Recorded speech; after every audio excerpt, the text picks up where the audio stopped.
Oi pessoal, tudo bem? Espero que vocês estejam bem, que seus familiares também estejam bem, que as aulas voltem logo, né? Tô com saudade de vocês, a gente teve pouca oportunidade de trabalhar juntos. Esse vídeo é dedicado ao terceiro ano, os terceiros anos da Escola Zilda Braconi. Eu tô com saudade, espero que vocês consigam entender mais ou menos o conteúdo que eu vou passar nesse vídeo, porque a gente não sei quando a gente vai ter a oportunidade de se encontrar. Eu acho que atividade não é suficiente, assim, só com leitura. Então, pelo menos para ter um pouquinho de explicação. E óbvio, não precisam ver só esse vídeo, tem vários vídeos na internet sobre o tema que a gente vai tratar nesse vídeo, tá? Então vejam, assistam videoaulas e tirem as dúvidas, tá bom? Nesse vídeo a gente vai falar sobre o próximo conteúdo que trabalharemos na sala, que é a Revolução Russa. Tá? No último conteúdo que a gente tratou foi a Primeira Guerra Mundial. A Primeira Guerra Mundial a gente conseguiu terminar, a gente tratou sobre o imperialismo e a Primeira Guerra, que a Primeira Guerra Mundial acaba em 1918, e a gente vai ver que no meio da Primeira Guerra Mundial tem um evento que é a Revolução Russa. A Rússia se retira da guerra, aliás, por conta da Revolução Russa. Então, eles estão sofrendo questões internas do país e se retiram da Primeira Guerra Mundial por conta disso. A gente vai ver o contexto da Rússia nesse momento, o que estava acontecendo, né? Então, começa mais ou menos assim. No final do século XIX, enquanto as potências mundiais estavam lá se desenvolvendo economicamente por conta da industrialização, da segunda revolução industrial, e muitos países estavam invadindo a África, dividindo a África para poder conseguir matéria-prima, mercado consumidor para a indústria, a Rússia ainda estava no momento de agricultura. No final do século XIX, a Rússia ainda era um país que tinha 85% da população vivendo no campo. Então, no final do século XIX, a maior parte da população na Rússia vivia no campo da agricultura. Tinham 170 milhões de pessoas economicamente agrários, pobres agrários, né? Então, a situação da Rússia era uma situação difícil economicamente no final do século XIX, não que fosse um país completamente pobre, não é isso, mas eles eram um país agrário, enquanto a Revolução Industrial explodia em todos os países da Europa. Eu tenho algumas imagens aqui para mostrar para vocês desses trabalhadores começando a se tornarem operários, porque estava já no comecinho do século XX, final do século XIX, comecinho do XX, nascendo essa recente indústria na Rússia. Tá? E as pessoas deixando um pouco o campo, indo em direção às cidades para trabalhar como operários, mas não eram maioria, como eu acabei de dizer. Então, aqui, ó, os operários se alimentando, soldados, a religiosidade, aqui o rei, família real russa, tá? Os russos, eles ainda no século XIX e no século XX eram um dos poucos países que tinham uma monarquia absolutista. Vocês sabem o que é isso?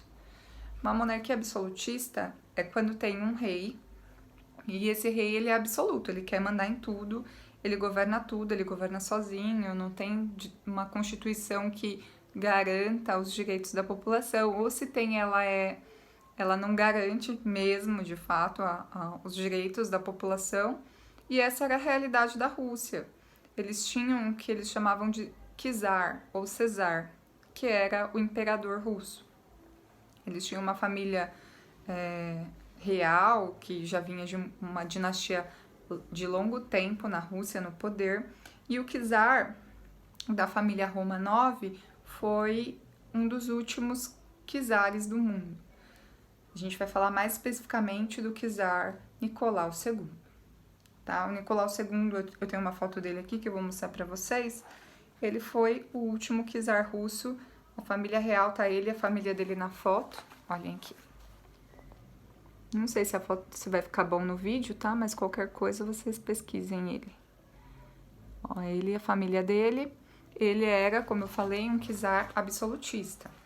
Ele tinha todo o poder, ele tinha uma polícia política, ele criou uma polícia política para poder controlar a população. e ele perseguia os opositores e tinha uma forte presença da igreja na Rússia nessa época, tá? Ele era líder, quase que um líder, uma pessoa super importante da igreja ortodoxa russa, tá? A igreja católica ortodoxa. Os russos eram católicos, mas não eram católicos ocidentais, da igreja ocidental, igreja romana, apostólica romana. Eles eram ortodoxos, que é uma coisa característica. Bom, vai chegar já no século XX uma oposição, vai se criar uma oposição ao Nicolau II na Rússia, que eram burgueses, operários, que achavam que o Nicolau, ele já não representava mais os russos, ele era um czar, um imperador, já estava bom desse tipo de governo, que eles queriam outras condições, melhores condições de vida, que ele não representava o povo. Então, com isso, vai surgir os partidos políticos na Rússia, e um deles, o mais famoso, que vai ficar mais famoso, é o PSDOR, o Partido Social Democrata dos Operários Russos. Tá?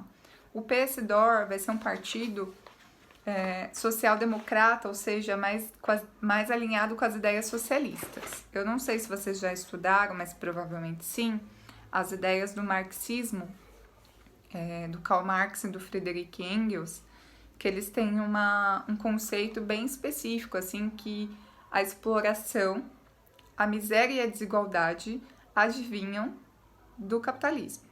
Que o capitalismo é a sua forma de exploração. Lembrem-se que o Marx era um alemão e ele viu a Revolução Industrial acontecer, ele viu os operários sendo explorados, e a gente está falando dos operários no sentido de não terem direitos nem... Os operários do século XIX não tinham direitos à licença maternidade, salário mínimo, trabalhavam 16, 17, 18 horas por dia, então era uma exploração muito grande. Então, baseado nisso, vendo essa exploração, Marx decidiu criar uma teoria, que é a teoria do socialismo científico, no qual ele fala que para acabar com essa desigualdade, com essa violência, era necessária a luta de classes. Ou seja, que uma classe sempre vai lutar contra a outra, vai ser opositora à outra. E que o capitalismo era o cerne, era da onde nascia essa desigualdade. Então, era necessário acabar com o capitalismo. Mas como assim acabar com o capitalismo? Bom, para ele existiam fases que isso aconteceria. Segundo a sua teoria, a primeira fase era acabar com a propriedade privada. O que é propriedade privada? Propriedade privada dos meios de produção. Ou seja, uma pessoa que herdou terras, que construiu uma fábrica e tem o meio de produção, é dono do meio de produção, ele não produz nada, mas ele é dono do meio de produção e ele utiliza o lucro daquela produção e da exploração do trabalho de outras pessoas para enriquecer. Então, para acabar com isso, era necessário que os meios de produção deixassem de ser particulares e se tornassem meios de produção coletivos, ou seja, o próprio país, o governo e os operários seriam os detentores do meio de produção. Se eu produzo, sou operário, o meio de produção é meu e dos meus colegas operários. Essa era a ideia. Então, os meios de produção deixariam de ser particulares e se tornariam do Estado. O Estado que é o dono das fábricas, o Estado que distribui água, o Estado que distribui energia. Essa era a teoria. A segunda fase dessa teoria dele seria a ditadura do proletariado. O que é isso? Vocês imaginam os operários invadindo as fábricas e tomando as fábricas para si. Os burgueses iam enlouquecer, ia ter uma guerra civil.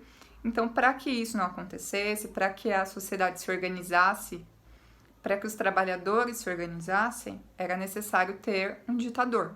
E esse ditador deveria vir dos próprios trabalhadores, devia ser da classe trabalhadora. Ele, sabendo como foi explorado, ele não exploraria outras pessoas e faria a revolução e lideraria os trabalhadores para essa revolução. A terceira fase, segundo essa teoria, eu estou explicando de uma forma bem simples, tá, gente? Tipo, resumindo. A terceira fase dessa teoria seria o comunismo. É o tão temido comunismo, que ninguém entende como é de fato na teoria do Marx. O comunismo seria uma sociedade sem governo, uma sociedade autogestionada. Ou seja, o ditador deixaria o poder e a população se organizaria em grupos, em núcleos, certo? Autônomos. Então, os operários tomam conta das fábricas. Ai, desculpa o barulho, tá, gente? É meu cachorro latindo. Não tem como controlar o barulho, é difícil. Os operários tomariam conta das fábricas, os mineradores tomariam conta das minas, então as pessoas que são advogados tomariam conta do direito e assim por diante. A sociedade se auto-organizaria, não precisaria mais de líderes, o povo unido, os trabalhadores unidos, eles iam passar a construir essa nova sociedade juntos. Por que eu expliquei toda essa teoria do Marx para vocês entenderem?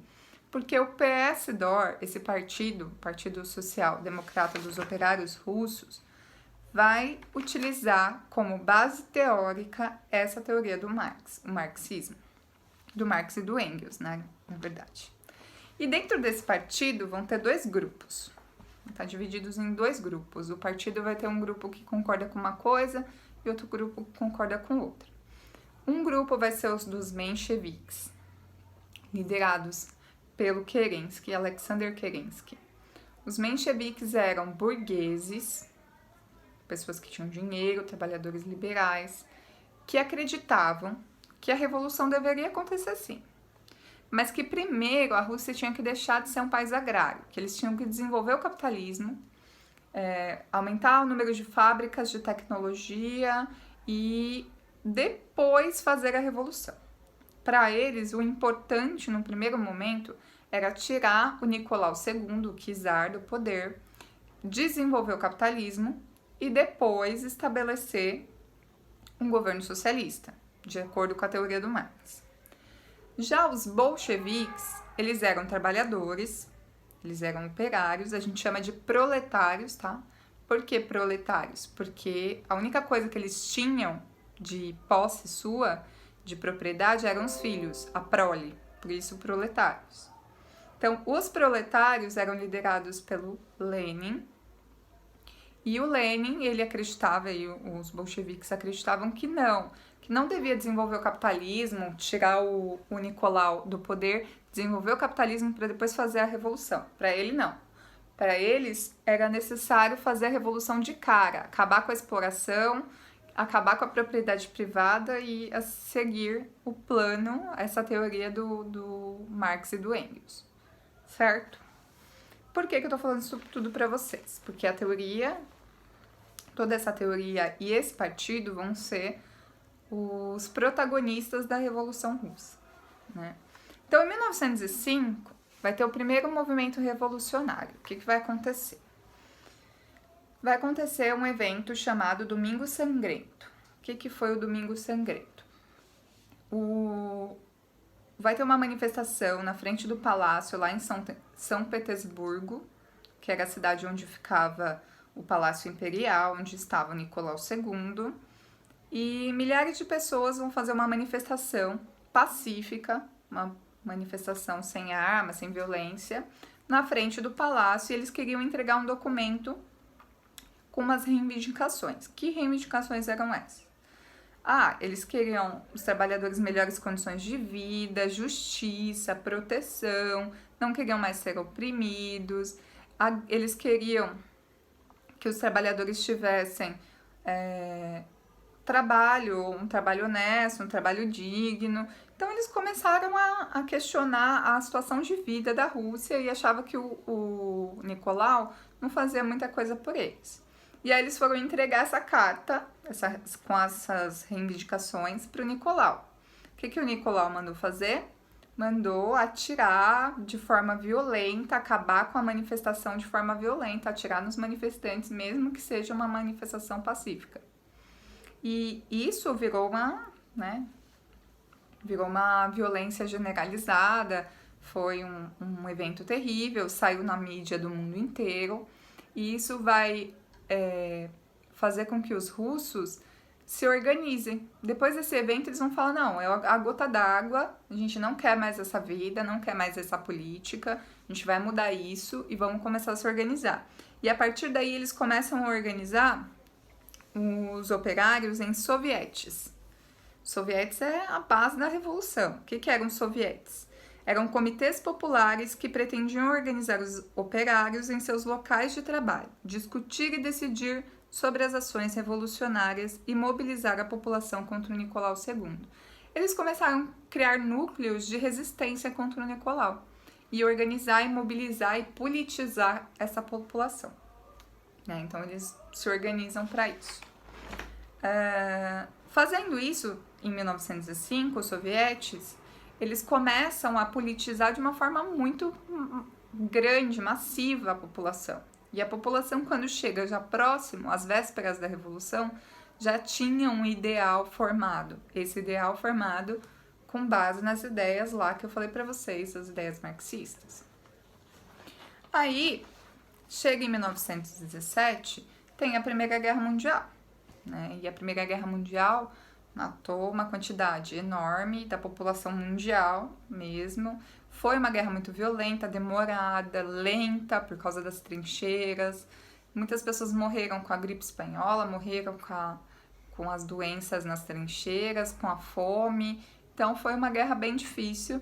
E para a Rússia foi pontualmente difícil porque eles perderam 1.700.000 soldados na Primeira Guerra, mandados para o fronte.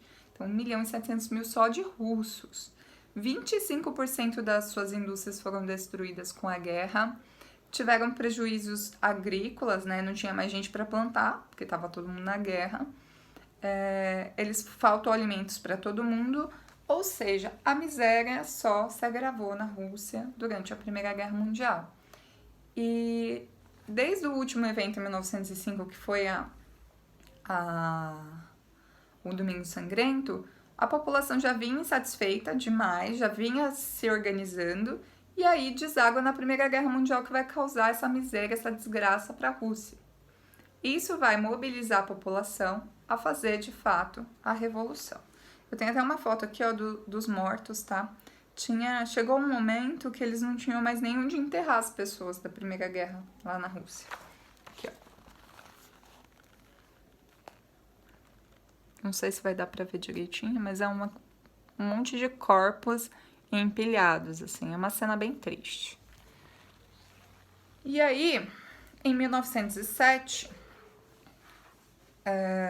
no dia 27 de fevereiro, ou seja, em fevereiro de 1917, a população vai se organizar para fazer a primeira Revolução Russa, a Revolução de Fevereiro, é chamada Revolução de Fevereiro de 1917. Vai ser uma revolução menchevique, liderada pelo Alexander Kerensky. Eles têm aquela ideia lá que eu falei para vocês. Vamos desenvolver o capitalismo, vamos retirar as tropas da guerra, vamos retirar o Nicolau II, e aí depois a gente faz a revolução de fato socialista, né? De dividir tudo, de fazer a reforma agrária e tudo mais. E o Alexander Kerensky, a única medida que ele vai tomar para a população é tirar o Nicolau. O resto não vai ser feito, ele vai tentar investir um pouco na industrialização, mas as outras pautas de necessidade da população, que a população queria que fosse pautas que ele deveria pensar e modificar na Rússia, não foi feito. A Rússia vai permanecer na guerra depois de fevereiro de 1917. Os nobres vão manter suas propriedades, ou seja, a propriedade vai continuar sendo privada, porque não foi uma revolução socialista, foram os mencheviques que fizeram. Os operários vão continuar recebendo salários baixíssimos, a fome e a miséria vai persistir, ou seja, a desigualdade vai permanecer e a situação da Rússia vai permanecer um pouco parecida com o que estava antes. A única diferença é que tiraram o Nicolau. Uma coisa vai ser importante é que na Revolução de Fevereiro vão trazer as pessoas que tinham sido expulsas da Rússia. Vão anistiar os presos, os fugitivos políticos, né, os exilados. E um desses exilados era o Lenin. o líder dos bolcheviques. Ele volta em fevereiro de 17 para a Rússia. Ele estava exilado, nem sei onde ele estava exilado, mas ele volta. E quando ele chega na Rússia, ele começa a perceber que as coisas não mudaram e vê a grande insatisfação da maior parte da população pobre, trabalhadora, com a situação que estava na Rússia. Então ele decide, em outubro de 1917, fazer uma passeata, né? Eles vão fazer um movimento, lá eles vão nas ruas de São Petersburgo e tinha uma palavra de ordem nessa passeata, que era paz, terra e pão. O que isso significa? Ele estava pedindo para o governo, ele estava fazendo uma manifestação com as principais reivindicações da população. Paz, que era tirar a Rússia da guerra. Pão, que era alimento para todo mundo, acabar com essa fome e miséria. E terra, que era o sentido de dividir, fazer a reforma agrária, já que a maior parte da população russa era agrária, as terras não deveriam ser de uma pessoa, porque eles tinham um sistema quase que de colonato, né? Um cara era um grande latifundiário, tinha um pedaço de terra enorme e colocava um monte de camponês para trabalhar para ele e pagar impostos e tudo mais. Era uma estrutura quase que medieval. Então as pessoas queriam ter as próprias terras para plantar, para se alimentar e para vender essa produção, passar essa produção para quem necessitava. E o Lenin é totalmente apoiado pela população e em outubro de 17 ele vai junto com o exército vermelho. O exército vermelho era o exército dos bolcheviques. O exército branco era o exército dos mencheviques. Aí o Lenin se organiza e cria o governo provisório. O governo provisório que ele seria o líder provisoriamente. Ele queria seguir a cabo a ideia do Marx. Ele queria fazer a reforma, acabar com os meios de produção privada, né? Ele queria ser o ditador do proletariado, ele era uma pessoa do proletariado, e depois sair do governo e deixar a sociedade se autogestionar. Então, para isso, ele vai tomar algumas medidas. Quando ele vira o líder, ele cria o governo provisório, essa instituição, e também cria o Conselho dos Comissários do Povo. O que é isso? Eram conselhos locais que iam tomar as primeiras medidas para direcionar a Rússia no socialismo. Então, de acordo, parecia um pouco com os soviéticos, mas um pouco mais ampliado. Ele queria que o próprio povo se organizasse nessas pautas que eram necessárias para mudar a Rússia, para transformar a Rússia num país socialista. O Conselho dos Comissários do Povo era liderado pelo Lenin, mas também não cometeram os mesmos erros do governo menchevique, né? Primeira coisa que ele vai fazer um projeto, uma campanha de alfabetização em massa. Então, a maior parte, quase 90% da Rússia não era alfabetizada, eram analfabetos. E ele consegue, em apenas 4 anos, quase que acabar com o analfabetismo na Rússia. Então, ele faz uma campanha muito grande. É a primeira vez na história também que os operários vão ter leis trabalhistas, vão tomar conta das fábricas. Todas as empresas passam a ser estatais do próprio governo. Os burgueses perderam a propriedade dos meios de produção. Uma mulher vai ser a primeira ministra da assistência pública, então ele vai criar um órgão da assistência pública para ajudar as pessoas necessitadas, né, para dividir dinheiro, alimentação e etc. Ele vai parar de reprimir qualquer manifestação social, cultural das pessoas e também vai acabar com a repressão religiosa, porque qualquer outra religião ou etnia era proibida na Rússia e ele acaba com isso. Então, seguindo com isso, a Rússia se retira da guerra. Outra pauta que ele vai cumprir. Ele faz a reforma agrária, que é dividir as terras entre os camponeses, cria uma série de diretrizes para os trabalhadores, salários, etc. Todas as empresas tornam-se do Estado, não só o Lenin, tá? A comissão, a instituição que a gente fala que é o Conselho dos Comissários do Povo. Então, eles fazem isso, a população recebe essa ajuda assistencial, as fábricas passam a ser do Estado, as terras dos camponeses, alfabetização em massa, a primeira-ministra mulher, retira a Rússia da guerra. Então, a Rússia, de fato, muda No ano de 1918, começo do ano de 1918, já é outra Rússia, já é outra estrutura. Só que o Lenin e o próprio Marx, que criou essa teoria, eles não pensaram na questão humana, que o ser humano ele é naturalmente competitivo, que ele não viu a Segunda Guerra Mundial, né? O Marx não viu nem a primeira, mas o Lenin não chegou a ver a segunda. Então eles estavam ainda achando que era a primeira experiência revolucionária no mundo e que de fato isso ia dar certo. Só que o Lenin se retira do poder já em 1918.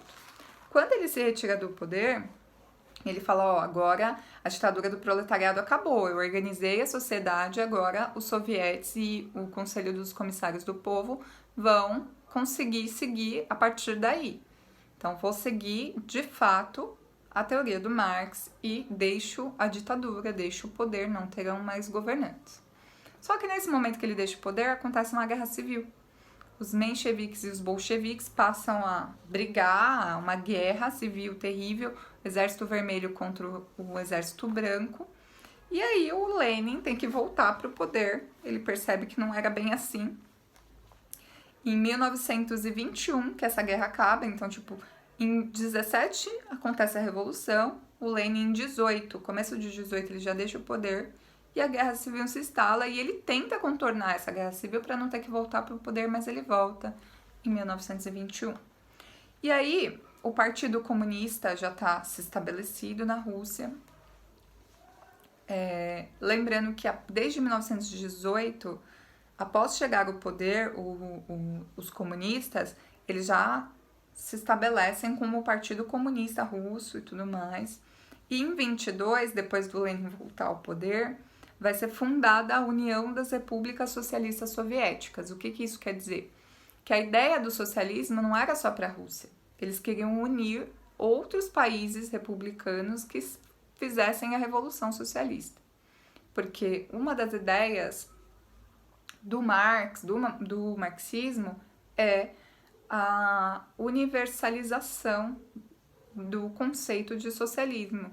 É os trabalhadores unidos no mundo. Então, onde tem trabalhador, poderia ter revolução. Essa era a teoria. Então, outros países vão se juntar à Rússia, por isso que vai virar, não sei se vocês já viram esse logo, que é o URSS, União das Repúblicas Socialistas Soviéticas. Então, países vão se juntar com a Rússia, e nesses países estão a Estônia, a Letônia, a Lituânia, a Rússia, a Bielorrússia, né? Ucrânia, Moldávia, Armênia, Uzbequistão, Tajiquistão, então vários países, não vou citar todos aqui, mas vão se anexar e virar a União das Repúblicas Socialistas. Para não me alongar muito, vamos pro que interessa, né? Só que em 1924, o Lenin voltou para o poder em 21, em 1924 ele morre, né? Ele tem um problema cardíaco, se eu não me engano, e ele morre, e aí vai ficar uma briga, quem vai governar a Rússia no lugar do Lenin.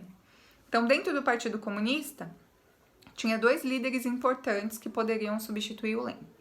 Um era o Trotsky, que era do exército, ele era o líder do Exército Vermelho, ele era um bolchevique, aliás, tinha uma amizade com Lenin, e tinha também o líder do partido, que tinha se tornado o líder do partido, o Stalin, Joseph Stalin. Ficou uma disputa política entre os dois, quem acaba vencendo essa disputa é o Stalin. E o Stalin vai ser o governante da Rússia, que vai ficar de 24 até 53 no poder, tem uma colinha aqui pra data, que eu nunca lembro de data direito. E aí ele fica de 24 até 53 no poder e ele vai ser um ditador. A ideia da ditadura do proletariado vai ser levada a cabo pelo Stalin. Ele vai ser um ditador super controlador, vai manipular a imprensa, manipular a mídia e vai criar uma estrutura de meio totalitária, né? Essa ideia de governos totalitários que prendem, perseguem opositores vai ser colocada em prática pelo governo do Stalin. Ele vai criar prisões, por exemplo, para prender pessoas em massas, todos que eram contra o governo dele. Ele vai fazer essas prisões na Sibéria, um lugar super frio. Então, vai ser bem difícil, né? Ele vai perseguir o Trotsky vai ter que fugir da Rússia, ele vem parar no México, e se eu não me engano, a polícia secreta da Rússia vai atrás dele e ele é assassinado. O Trotsky é assassinado no México. Ele pede abrigo pra amiga dele, a Frida Kahlo. Vocês sabem, a artista Frida Kahlo, aquela da sobrancelha? Então, ele pede abrigo para ela aceita ele lá no México. Ele fica lá escondido, mas o serviço secreto russo encontra ele e mata a mando do Stalin. Então, ele era um líder que vai ser bem totalitário. Ele vai mandar prender, torturar pessoas, ele vai eliminar as pessoas da história. Sabe essa ideia de fake news? Ele vai já utilizar disso, ele vai apagar o Trotsky de todas as fotos que ele tinha, mesmo tá o Lenin, o Trotsky e o Stalin na foto. Aí ele deixa o Stalin, o Lenin e o Trotsky apagado. Ele fez isso, né? A gente vai falar agora, para terminar esse vídeo, que vai ficar super longo, sobre as consequências da Revolução Russa. Então, vamos lá. Uma consequência, pelo menos, a gente vai falar de consequências positivas e negativas. Positivas: uma população alfabetizada, diminuição da pobreza e da miséria, é uma consequência positiva. Habitação, saúde, alimentação, tudo isso vai passar a ser coletivo de todos na Rússia. Isso é muito positivo. A industrialização, incrivelmente, na Rússia, a gente fala que não é um país capitalista, mas eles desenvolveram tecnologia em larga escala. A Rússia saiu de um país agrário no final do século XIX para uma das maiores potências mundiais já no início do século XX, metade do século XX. Vai disputar com os Estados Unidos a hegemonia mundial. Então, vocês imaginem, foi um país que, por meio da Revolução, se desenvolveu tecnologicamente. Pontos de vista negativos, vamos falar assim, principalmente a política do Stalin, porque era uma política repressora, violenta, era um projeto que fazia exclusão de vários grupos. Vai ter muita pressão, vai se criar na Rússia uma nova classe dominante depois do Stalin no poder. Então, vão ter de novo os trabalhadores sendo de alguma forma explorados, não como antes, mas vai permanecer, e outro grupo meio que no poder. Então, ponto negativo. Bom, por enquanto é só. Espero que vocês tenham gostado, aprendido. Se vocês tiverem dúvidas, voltem o vídeo, me perguntem na internet, tá bom? E não vai sair de graça também essa atividade, essa aula, essa videoaula vai ter atividade. E eu vou passar pra vocês pela internet, lá pelo Facebook, tá bom? Beijinhos, fiquem bem.